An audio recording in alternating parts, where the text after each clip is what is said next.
Et Kagame lui-même ne peut pas entrer aux États-Unis. Ses généraux ont été sanctionnés, son armée sanctionnée, d'autres gens comme James Kabarebe et d'autres qui sont dans l'M23 sanctionnés. Là, nous venons de vivre une série de sanctions qui a touché aussi, cette fois-là, l'ancien président Hippolyte Kanambe, qui est l'homme orchestre qui finance l'instabilité, les désordres à l'est du Congo. Les Américains ont besoin de commencer leurs opérations en RDC. Ils ont signé un partenariat stratégique avec le Congo. Félix Tshisekedi a pris cette décision pour permettre à ce que la République puisse, d'un côté, puisse retrouver la stabilité dans le pays, la paix, parce qu'à l'Est, ça ne s'arrête pas tous les jours, c'est des morts et des morts et des morts. Il a pris cette décision minérée contre la sécurité. Là-dedans, on ne s'est pas limité seulement à la sécurité, on est allé aux infrastructures, à l'agriculture, on a à la défense.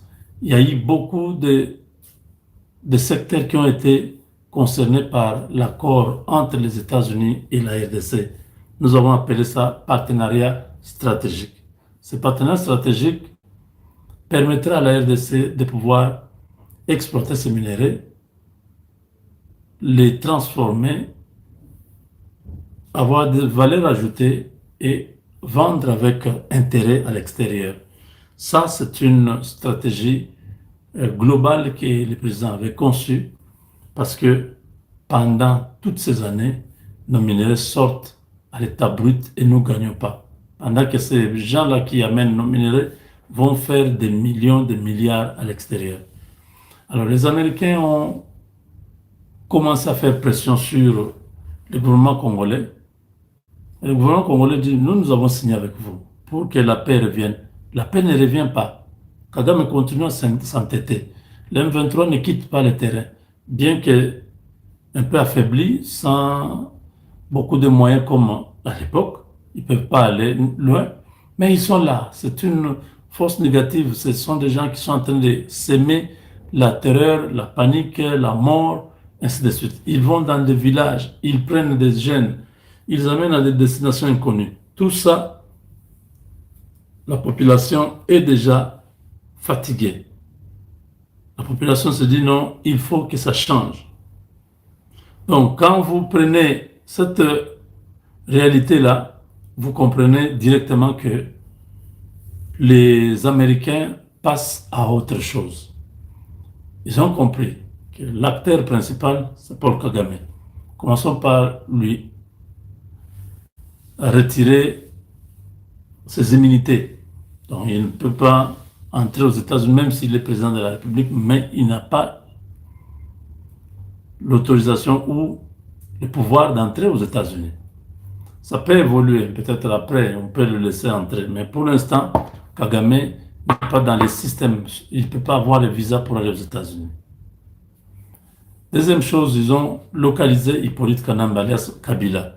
C'est lui qui a un réseau élargi de business au Congo, qui gagne beaucoup d'argent, euh, qui donne l'argent au M23 pour continuer à faire la guerre. Donc Kabila est le financier de la rébellion qui est à l'est du Congo. Il a été frappé et les frappes continuent parce que on va chercher à l'affaiblir davantage. Partout où il a placé l'argent, cet argent-là est gelé. Je vous ai dit 3 milliards en Suisse, c'est l'argent bloqué de Hippolyte Kanambe. L'argent qu'il pouvait mettre au Congo pour créer l'emploi, créer du travail, non. Il a amené ça à l'extérieur pour faire la guerre à la RDC. Tous les Congolais devaient être debout, tous les Congolais devaient comprendre ça, que cette guerre, ce n'est pas une guerre de Tshisekedi, c'est une guerre de nous tous. Les gens qui ont volé notre argent sont allés dehors avec cet argent pour acheter les armes, des kamikazes, des drones kamikazes, ainsi de suite, pour venir faire la guerre. Voilà où j'ai toujours dit Bukala Bukala. C'est dans ma langue. Bukala Bukala veut dire, à moins que je t'aie fait du mal, si je n'ai rien fait de mal contre toi, tout ce que tu voudras faire sur moi ne réussira pas. Parce que chaque personne, avant d'agir, tu sais que j'ai raison ou je n'ai pas raison. Il y a des choses, vous-même, vous êtes conscient que non, j'avais fait ça. Même si je peux dire le contraire, mais je sais que j'ai fait ça. Alors là, si tu cherches même à faire quelque chose, ça ne va pas marcher parce que tu es conscient que c'est toi qui as fait. Ces gens-là savent que ce qui est en train d'arriver là, c'est eux. Combien de morts à l'Est?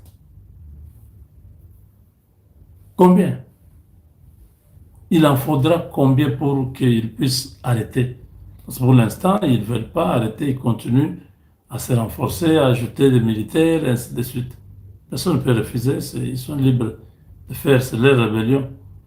Pour quelle finalité? Pour arriver à quoi? On n'arrive pas à comprendre ce que ces gens veulent exactement. Donc, les Américains ont décidé au niveau du Congrès, c'était hier, ils ont décidé au niveau du Congrès de pouvoir passer une résolution qui sera une loi fédérale. Ils ont appelé ça Stable Act, Stable DRC Act. Donc, la RDC, la loi sur la stabilité de la RDC, voilà, c'est ça le terme. C'est HR 8704, je crois. Attendez, je vérifie.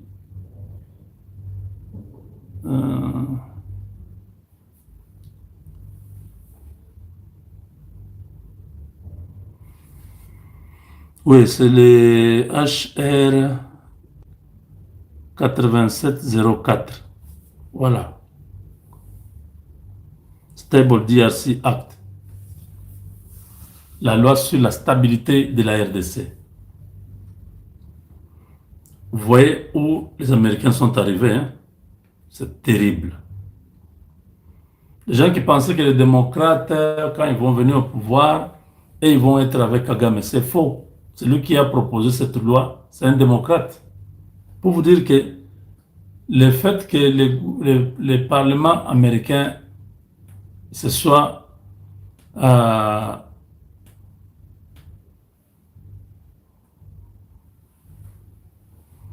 sentis obligés ou que se soit penché sur le dossier de la RDC et ratifié l'accord de partenariat que nous avons signé au mois de décembre, ça veut dire que cet accord, ce partenariat est devenu une loi aux États-Unis. Donc ça ne concerne plus les démocrates ou les républicains, ça concerne tout le monde. Écoutez ce qu'on dit. Donc, juste après la conférence de presse du président de la République, les États-Unis d'Amérique, à travers le démocrate Johnny Olszewski, c'est son nom, il a proposé cette loi. Cette loi qui a été proposée, c'est pour sanctionner les ennemis internes et externes de l'accord de paix de Washington entre la RDC, les États-Unis, ainsi que la RDC et le Rwanda. C'était au mois de décembre que cela s'est passé. Et pour anéantir les efforts de tous ces criminels qui sont à l'est du Congo, l'Amérique a pris une décision, l'Amérique a pris une résolution. Et cette résolution va passer. C'est pourquoi la résolution concerne les déstabilisateurs de la RDC, internes comme externes. C'est eux qui sont concernés par cette histoire. que ce soit externe, Hippolyte Kanambe, Katumbi et les autres, s'ils tiennent vraiment à déstabiliser le Congo, c'est Stable DRC Act va les coincer. Ceux qui sont à l'interne, comme les Ambongo et les autres, qui travaillent avec les M23, qui soutiennent les M23, qui n'ont jamais soutenu que le Congo que les Congolais soient en bonne santé. Mais ils sont prêts à pouvoir offrir leurs offices au M23, ainsi de suite. Tous ces ennemis internes comme externes, les Stable DRC Act va les concerner. C'est une sanction qui va frapper sérieusement. Je vous ai déjà dit, si Hippolyte Kanambe alias Kabila est en train de faire une transaction avec l'argent américain, si quelqu'un le voit, il faut signaler, cette personne aura $1 million. Donc c'était une pression qu'il fallait mettre sur la tête d'Hippolyte Kanambe pour qu'il ne puisse même plus penser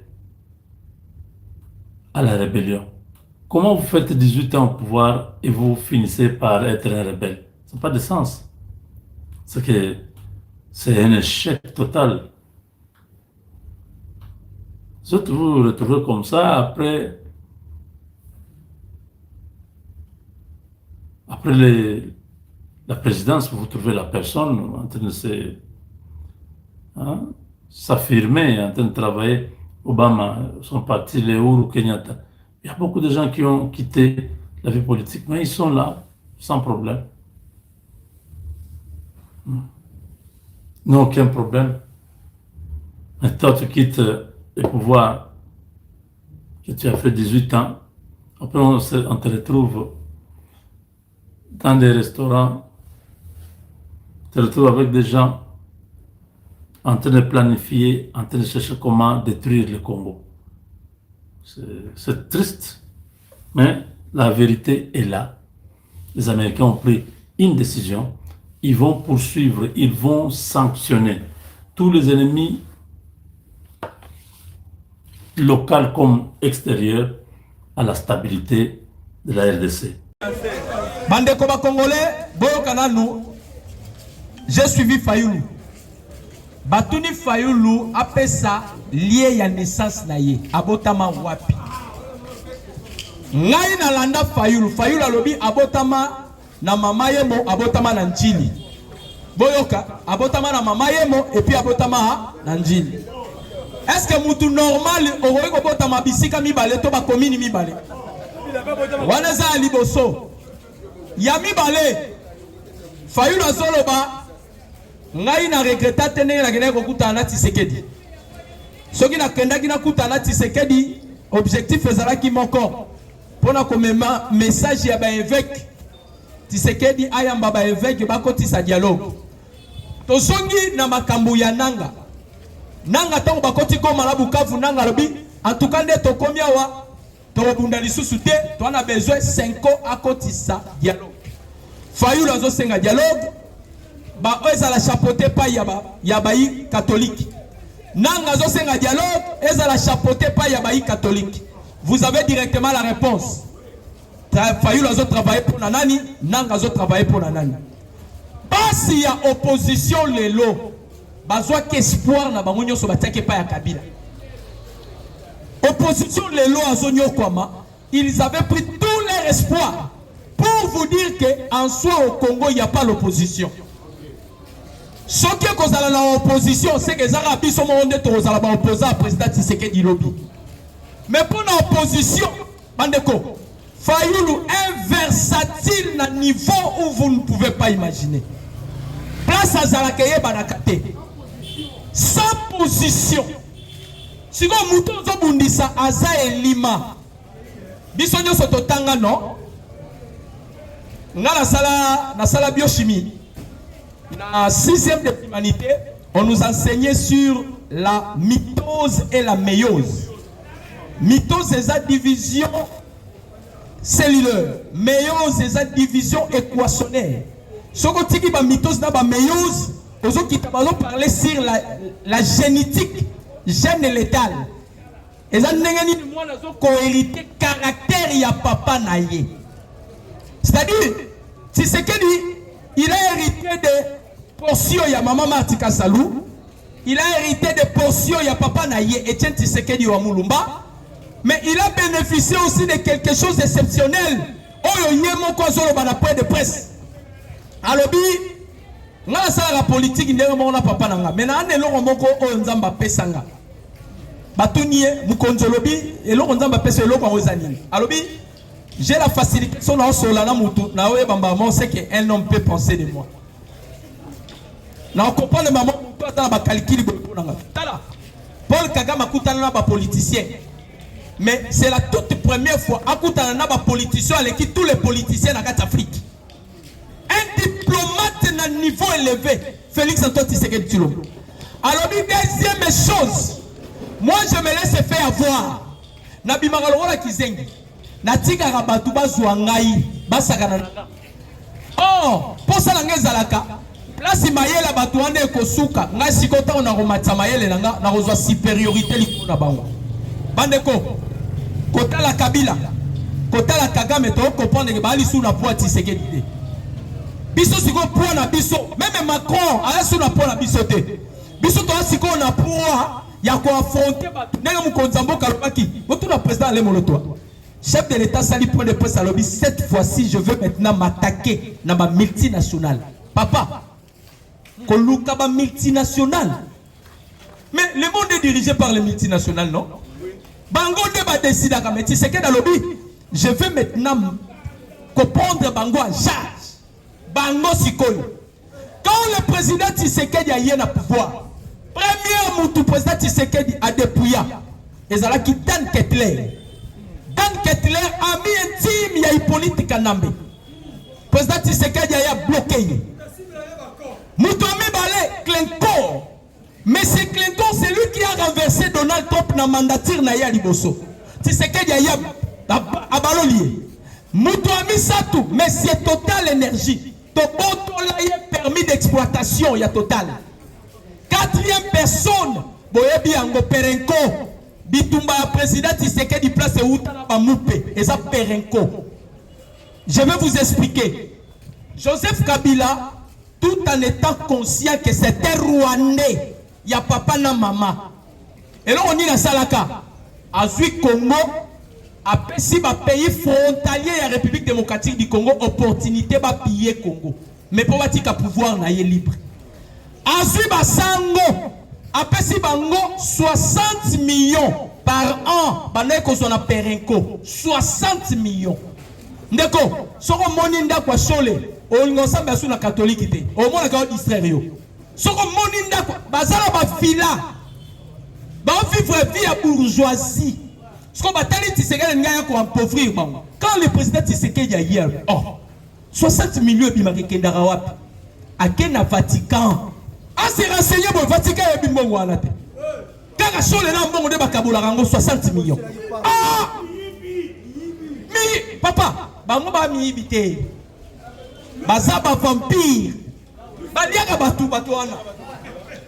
Sont des vampires. Tshisekedi ya telabi. Ah! Tozu Paul Kagame, ake pas Erdogan. Akele. Erdogan a tout dit Kagame. Yozo wela na Tshisekedi ni. Oh Tshisekedi za coopérative te. Nini? Oh to signara mukanda na prédécesseur na ye. Faut pas indemnisaka armée rwandaise 60 millions de dollars par mois.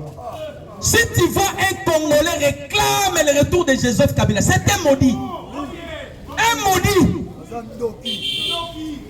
Congolais normalement réclamer Kabila. Ah!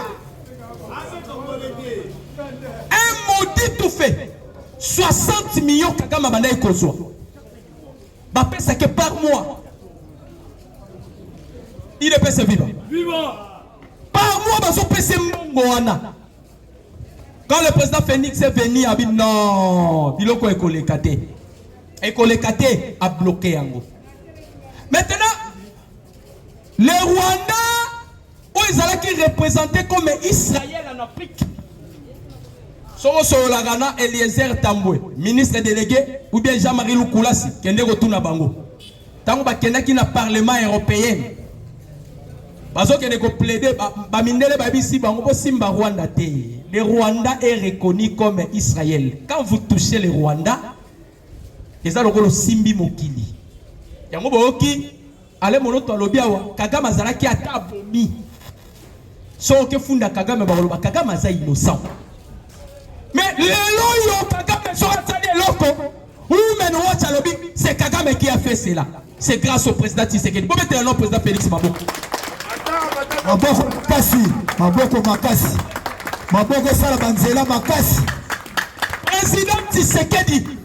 C'est-à-dire, le chef de l'État a délivré le peuple congolais. Il a délivré aussi la communauté internationale. Bazala qui a péclé. Bazala qui a mona Kagame. Alors, mission wana pour ça là, et c'est un qui fusion l'esprit et ça la katinaye. Yango na ebi sakabino milimo wana nyoso yaki ekoti na nzoto na ye. Bandeko. Quand les Américains font misu, yango moni ba Américain lelo bazo beta. Boyoka makambo zo ya pour Joseph Kabila. Boyebi que sanctions za la pour individu yemoko. Mais Hippolyte Kanambe Touare. Sanctions ezalaka pour individu yemoko. Mais ce qui est commis dans le domaine financier, sanction la nagasiko balien. Semaine tozo banda. Francine Mouyumba mbongo ke na France 24 pour la finga Tshisekedi. Okolela. Semaine tozo banda balobi na Olive. Na bana Kabila. Na ba kikale bi Karubi. Na banani bangonyo le kimeli avao. Okita lobi akati liena Kabila. Aza commerçant ebi. Sanction so kita. Balien nyonso ya Kabila ba confisquer ba bien na bango. Bazo kanga ba bien na bango. Côté la vision boye, tozo mona accomplissement ya prophétie ya Etienne Tshisekedi wa Mulumba. Alobaka mwana oyo akotika la ye moko ata mosi na Olive Lemba ko wanga na ye.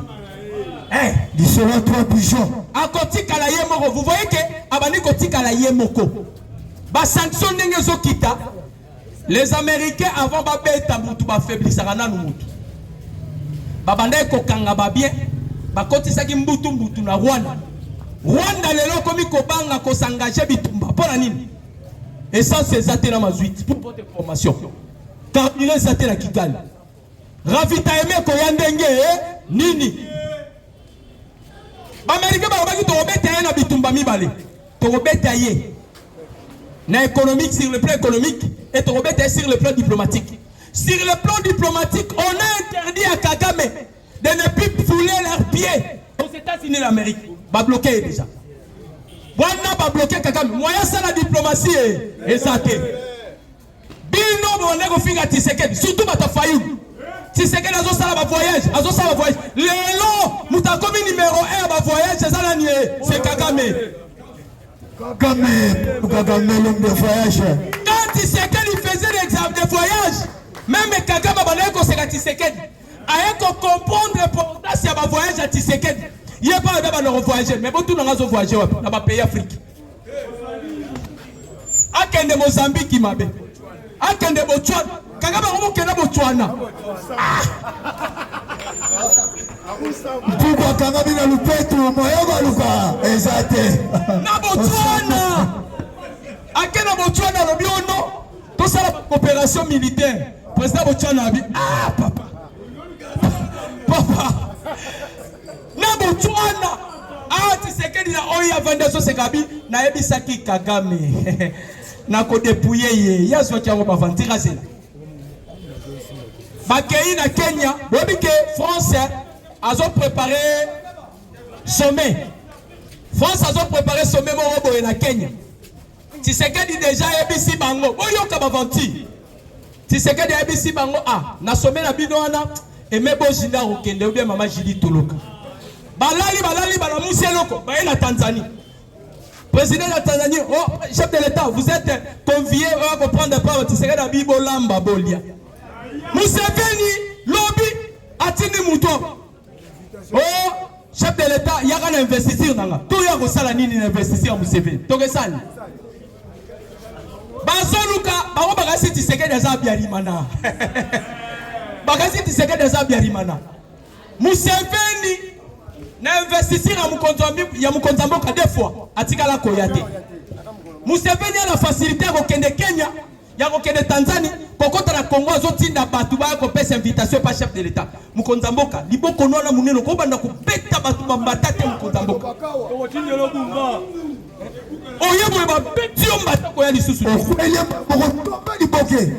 Le chef de l'état ya mbibe mutu wana seki. Allez dire à Museveni na ota no agenda nanga. Baoluka Tshisekedi. Oui, pourquoi Baoluka ye? Bakei na Tanzanie, baebisi président de Tanzanie. Ndenge basimbi Kabila. Après une année, Rwanda, Uganda, Kenya, crise kokota makasi. Baebisi président de Tanzanie, sala effort. Yebisa Tshisekedi, le roi Tshisekedi yo kakayo. Yebisa ya bakuta na tana Joseph Kabila. Papa, on ne négocie pas avec les démons. Pas ces années. Dans la vie, il ne faut pas sous-estimer ton adversaire. Batouana le roi Tshisekedi bandeko bisaba obo vanda kimia. Bozela. Bandeko. Boyebi ke touti ko beta ferme ya Kabila avant-hier. Kalenge na Masisi. To beta ki ferme ya Kabila. Boyebi muta frappé yango. Eza bisote. Eza ba wazalendo te. C'est Eric Prince, le Black Water. Ah, tozoye bisabino. Black Water na sik tikifue. Wow. Boubeterna Black Water. Eric Prince. Yende asiki masolo. Ayaki kokuta na mukonza mboka o. Basala ki planification. On devait maintenant kozua batroniste ya Ukraine o ba uti ko monisa Russie pasi. Sikoyo bolanda langage ya mukonzi ya mboka. Le chef de l'état lobi na discours na eto batuni pona Bukavu na Goma mukonza mboka binzambe yemo kayebi. Oh! Ba américain déjà ba na planning. Président Molota uto bisabinoti. Papa, to pénétrer États-Unis na niveau moko so ke tonga Tshisekedi ba roboma aux États-Unis. Niveau haut Tshisekedi même les diplomatie des États-Unis. Kuna guichet comme fermé. Lucas c'est comme ça que ça diplomatie. Aux États-Unis là-bas, Donald Trump gire que par le nom de Tshisekedi. Marco Rubio, l'homme le plus dangereux l'administration Trump, et ça Donald Trump était. Moutamabe Koleka, et ça Marco Rubio. Oh Donald Trump c'est un assassinat qui a le bagini. Alors si Rubio a yebi sakinga ke métier on a ça qu'on s'engager ça dangereux, n'a rien à postulité. C'est-à-dire aux États-Unis c'est Rubio qui décide. Baza 4. Baza chef d'état-major. Et pardon, nani ministre de la défense, Yali Bosso. Yami Bale Mutabomi Kabila, Scott Benson, Doudou Fomba américain kuna. Yami Satou, J. Divorce. Oh Paul Kagame Lobaki na yo kanga munoko. Tango ngai na si saki génocide yo banda kolia pizza. 4e personne c'est Marco Rubio. Donald Trump ayaka na suka. Siko 4 personnes wana. Kombo Kagame ezalo rozolo ba obi na matoyi na bango. So tanga Kagame ba mono ndozolo ba arme nucléaire. Balinga ka ko sentir Kagame te. Ba monde ba sali diplomatie babi, on doit maintenant s'imposer. Kagame konyata aux États-Unis. Papa, ne ba kangi Kagame aux États-Unis, c'est fini. Imaginez-vous un président en fonction, ba pimelo visa aux États-Unis. C'est l'Amérique qui décide, papa. L'Amérique a décidé, c'est que Kagame, selon les Américains, on considère que Kagame n'est plus président. Yondo ebi que Kagame est président. Mais selon les Américains, bah ali sous na yete. Yango bomola kinda ishimiye, ayambi mwana ona Jean-Luc Abiyarimana. Tango komika na Burundi. Paul Kagame a continué réunion bien. Nda chimie azo préparer ça na coup d'état. To ebi saki Kagame. Eloko lekitika ezate. Alinga ikotika te. Eloko salinga yini susu pasi. Ba journaliste ba kile ko poser mukonza mboka ba question. Nzoka bozanga na bino mayele boy. Ah! Mais bande ko ngai. Journaliste azo poser question. On est lié ministre de la place à chef de l'État. Le chef de l'État engage toute une nation. Ba question ko poser mukonza mboka. Et ça, otuni mukonza mboka. Pourquoi FRDC na biso basala alliance va signer un accord na IPDF. Ce sont des questions posées par le chef de l'État. Et ça que ma question retourne à Mukontamboka. Bon, le kaka goma la Bukavu. Si quoi Bunagande ça la liberté. Il nous dit que tout n'a pas futilité. Moussou soit que vous la remontez à Bumba. Oh, yo yé devant Mukontamboka, papa mon lié. Hein? Moutaba pongi le kola sokoloroni. Mon lié Bouboul va se crier.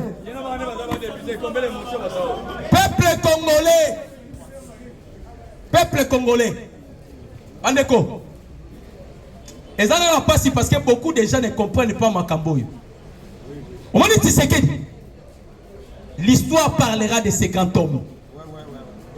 Même moi, je me pose la question parfois, ma faculté mentale na ye, niveau mayelo Tshisekedi zo uta wapi.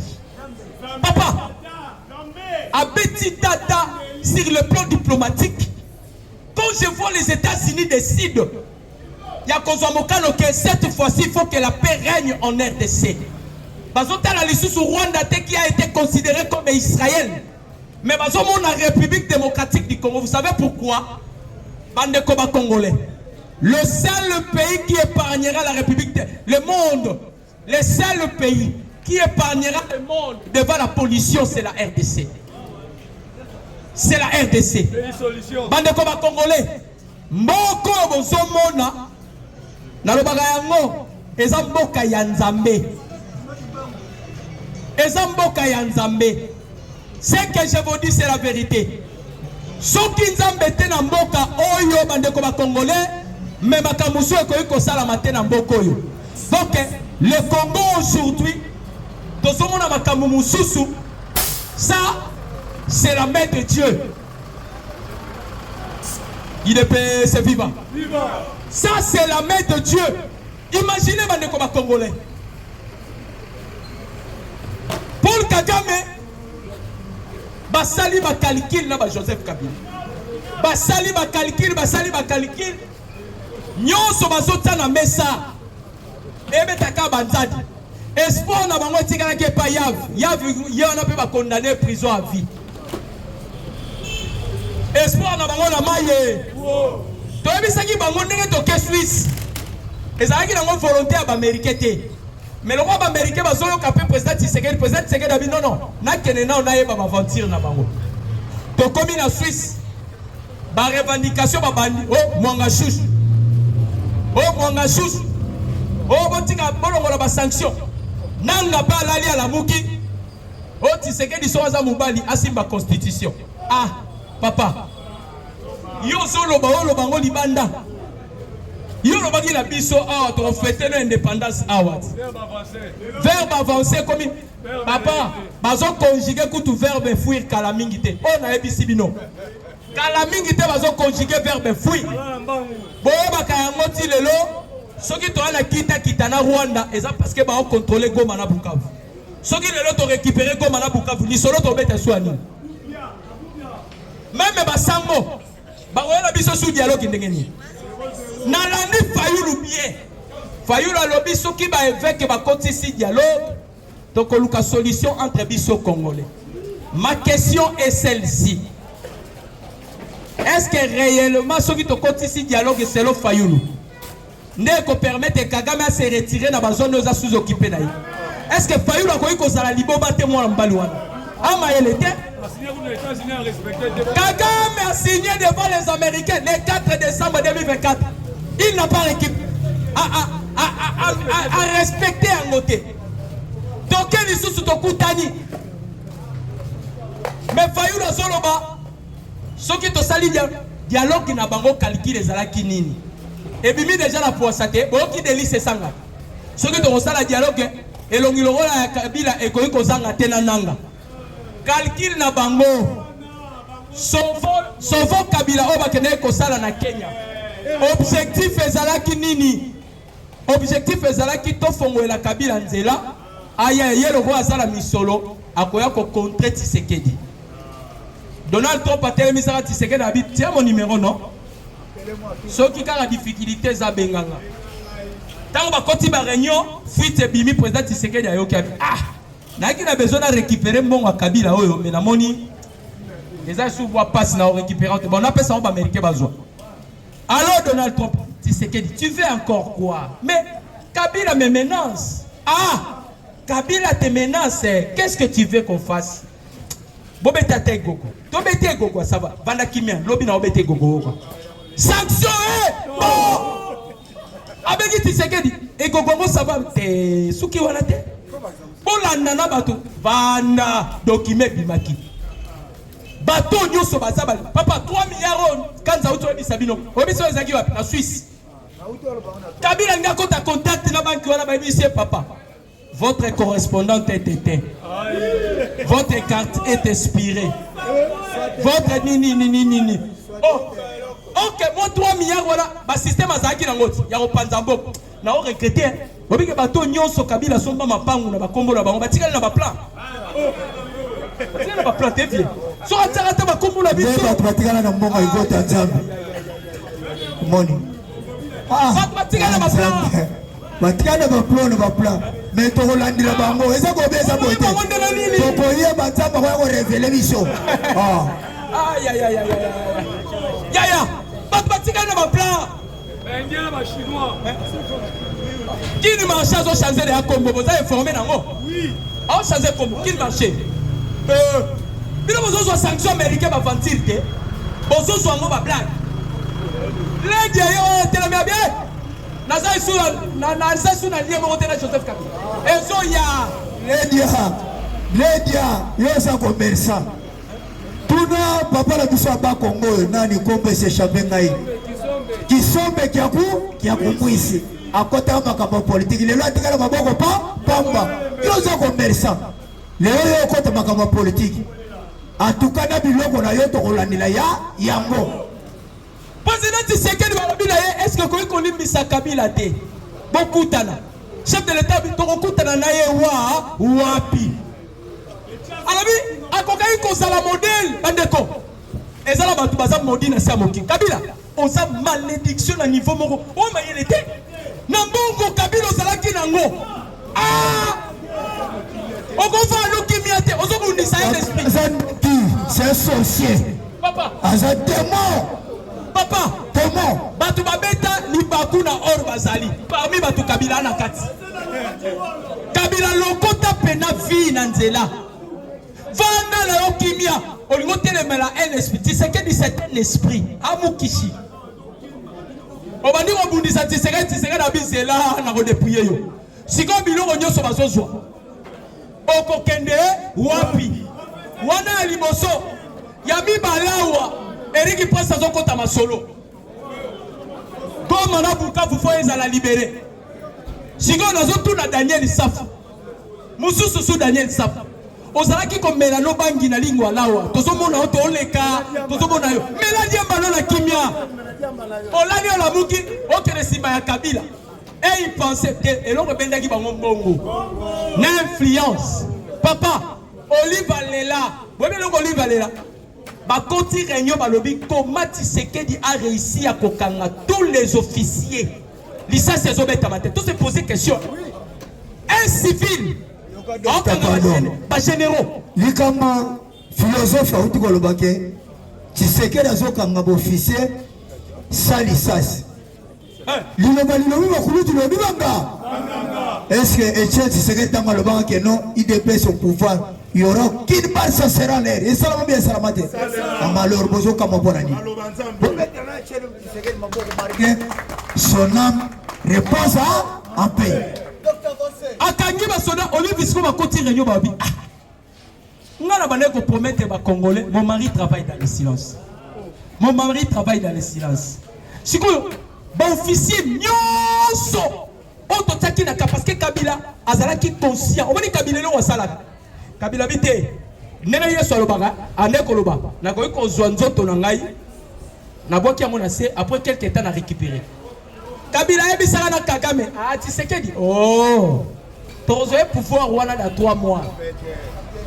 Tozoye devant les deux chambres.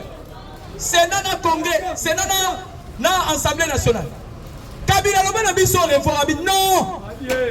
Je ne peux jamais vous dire au revoir. Je vous dis à bientôt. Kabila Il s'attendait à un coup d'état constitutionnel. Alors, Janine Maboun, na Alexis Tambomamba. Le rôle a tombé si tu sais qu'il y a un Simba Nyoso. Après des connaissances du bien et du mal, il y a un Simba Té. Et ça, il y a un peu renversé. Papa, tu sais que dans la Liga, Kimbangwaye, Abimeli.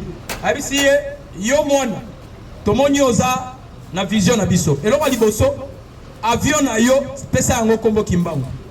Pona nini yo pesa ka kombo Kimbangu. Avion eza la avion sur eza na C. So komi di koleko mali puta. Oromona yango ndenge nini. Ya bibale. Baye biso to baboko makasi. Yango bali di kolesa ki so chef de l'état voyagé. O to so mona yete. Jokate avion komi liputa. Oh, ya bibale Kimbangu yeli. Kimbangu alobi Kabila azoninga kangayo, azoninga bomayo. Ndenge zaboye, Luka opanza batuwana. Topesio makoki, topesio nguya, topesio maye. Papa, le président Tshisekedi a sali discours à je vais déboulonner. Moukontambo galaki sir na bancetre na ye. Papa, le pouvoir ancestral de la République démocratique du Congo, c'est l'icolo. Aujourd'hui, Tshisekedi devient maintenant un océan pacifique. Un pyramide au renversé. Kabila place avant d'arrêter le long d'Imarate Kalongo pouvoir. A tout la kaka, mais est-ce que Moutazana Congo n'est pas Tshisekedi? Papa, tous à la conscience que Biso moto ande ko tunate. To ko benga na Kabila ndenge ye. Muto ko kende ndenge ni. Papa, biki na papier le mola Kabila pouvoir. Biki na papier et moto la Kabila nyoso. Yoso que c'est ça normal. Non. Bakim pas vite bande ko lamuka na bakimbangu. Ba oya osa mission. Et puis basinité, ti lelo bazalaka. Sikoki ka tiseke la kei ki pas vite azawara, kimbangu azawara. Lumumba ça. D'ailleurs Lumumba et bisaka biso. Histoire ya Congo, Congolais à Solondé à Kokomango. Histoire ya solo Congolais à Solondé à Kokomayango. Le président Tshisekedi dit ABC Bango. Habite le bar à la ville non. IDPS au pouvoir, c'est IDPS qui va élaborer une belle constitution. Ne les abonnez pas si bétami. Parce que moyen de publier à Mozate pour la ligne. Une fois tu vends la constitution, tu as comme à Bukavu. Avant toutefois, il faut récupérer comme à Bukavu. Il y a un grand politicien de haut niveau. À ABC, on a besoin de dialogue boya. Mettons l'ongolana nous mois 2028 pour les élections. Élections aux arrêtés parce que nous sommes en guerre. Ne représentent pas au Kende. On va changer la constitution. Et ils pensent que Baolek Tshisekedi est ok Tshisekedi non l'exabango est. Papa. Wana mathématicien ya politique. Eza ngate Moussi à Jacob Zuma. Présidente ya commission africaine. En lobby na yoka Fayulu. Fayulu a sali discours. Na yoki Fayulu. Oh yaza politicien mboka nini. Oh ya Congo. Amaza mayele te. Wana mo emotion. Abitangu Tshisekedi a telemi aye. Abi Nathalie no Fayulu. Fayulu bando tala Tshisekedi dans sa discours. Ngai moko na yoki Tshisekedi na bi je suis devant un professeur.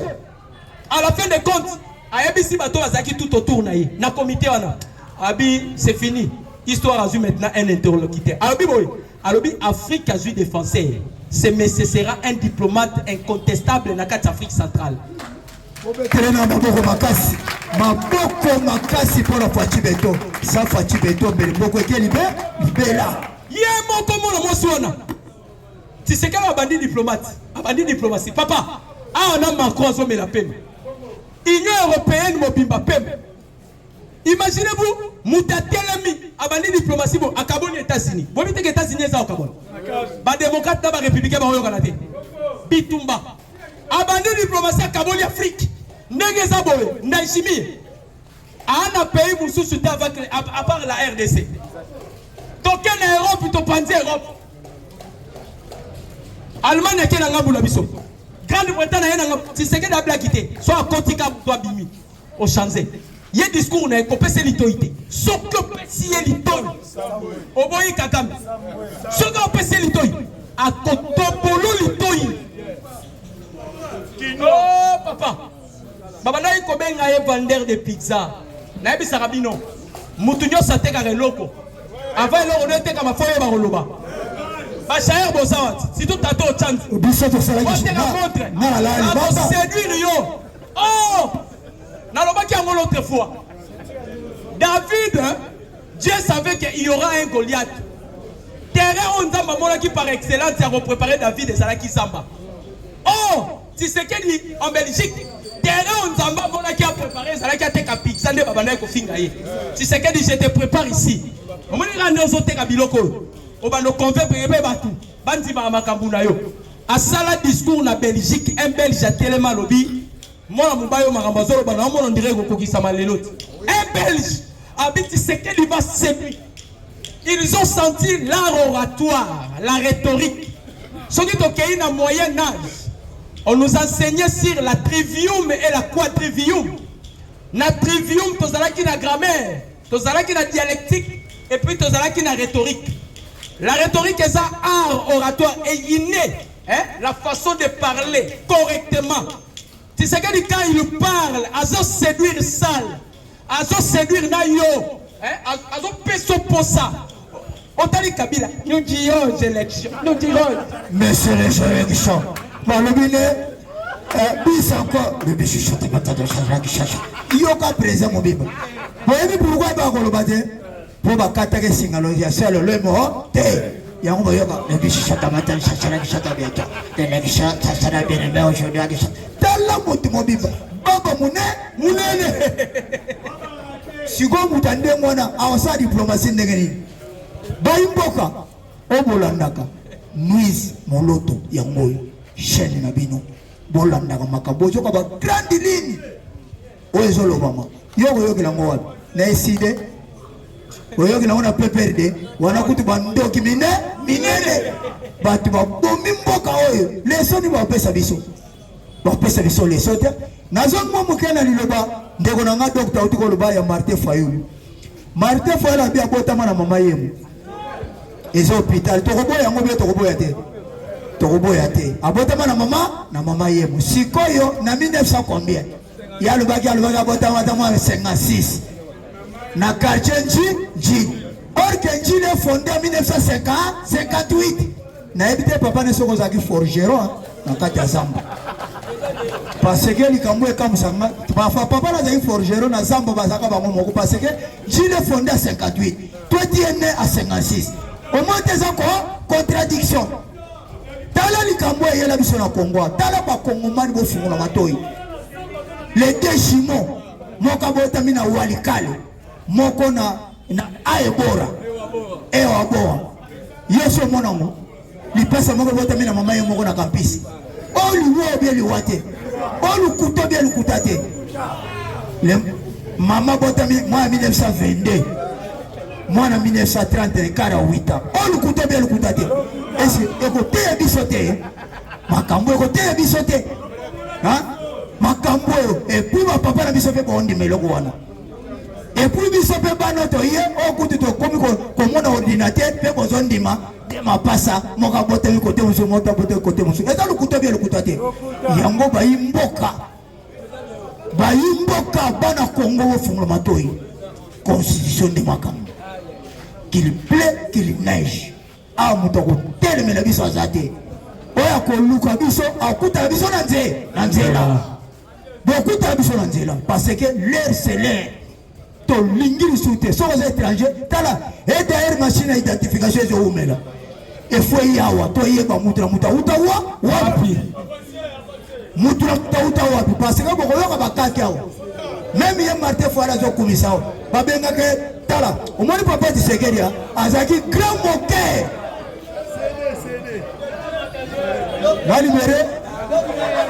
Merci beaucoup. Il est payé, c'est vivant. Tobandina le sigo maramba molimo, tobanda maramba molimo. Il est passé vivant. Naloba. Nasakola. Toka la biso de se base. Bande comme congolais. Président Félix Kokoma Mokonzi. Bible zoloba hasard et pas Yanzambe existera. Boyebi président Félix, il est du Kassai. Et ça bon côté. Ngai nazali naza Congo central. Je suis du Congo central. Soko keye pa ya baluba. Oromona na kati ya baluba. Bazwa ngolu, bazala Canada semence kati na bango. Bazana semence ya ba Levi. Bazana ba semence ya ba Jida. Bazana bana mibale ya Jacob. Ba Levi ba bengama pona sacerdoce musala ya Nzambe. Ba Jida ba bengama pona royauté. Donc président Félix Kokoma Mokonzi eza ligné. Bible dans la Genèse, au commencement Dieu créa les cieux et la terre. La terre était informe et vide. Il y avait les ténèbres à la surface de l'abîme et l'Esprit de Dieu se mouvait au-dessus des eaux. C'est ce que dit la Bible. Maintenant, lorsque Dieu créait, au commencement Dieu créa les cieux et la terre était informe et vide. Il y avait les ténèbres. Et puis, Maïpé Monani. Or, selon la science, quand on parle du Congo, c'est quelque chose qu'on a tiré dans l'eau. C'est l'avenir. Dans la préséance de Dieu, les Congo existaient déjà dans la pensée de Dieu. Et pourquoi Tokeïna Esaïe 18, prophète Esaïe Soloba, le pays coupé par des fleuves, au-delà il y a fleuve de l'Éthiopie. Nzamba Kokita na peuple wana. C'est un peuple redoutable, un peuple puissant. Et là, la Bible reconnaît que le peuple congolais, c'est le peuple le plus puissant. Alors, Moudo a incarné puissance, il y a un peuple congolais, c'est le président Tshisekedi. Voilà pourquoi quand le président Tshisekedi a su le conti, a même qui sont la martyre. Dans le même qui sont la martyre, Batouba Sekaki, Batcholaki, Bazobo Sanake, Atteignon s'opposaka physiquement et significatif et sur le plan spirituel. Quand le président Tshisekedi a même mis son martyr, a sali prière mibale. Prière il y a liboso a sengi pardon pour la prédécesseur naï. Kabila, Mobutu, Bango Nyoso. Deuxième prière. Président Tshisekedi a dit si Nzambe na mayelete, Congo ezamunene. Un pays qui détient une dimension continentale. Avec une superficie de 2 345 410 km². Nous avons dirigé Nzambe Kita Yovanda. C'est ce jour-là que Dieu a décidé. Il y a une divinité en Nzambe Kita na Congo. Quand le président Tshisekedi a fait ça, il a verrouillé le Congo pour vous dire la réussite et ça plan à Tshisekedi. Bon matabo Kita. Tshisekedi a vainqueur. Parce que Abandaki Nzambe, qui dit la Bible, Dieu honore ce qu'il honore. Le corps honore qui existe en Nzambe, c'est ce qui a fait que Taraki Bokutanana Papa Telemakati et Kitabi. Non, toi tu as l'esprit supérieur. Vandangana Telemanata Layo. J'ai dit, je vous remercie.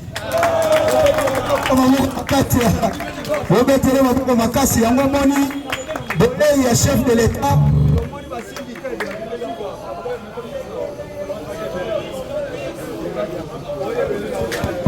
Yango bomoni koya mokonzi mboka yango bomoni basindi ebele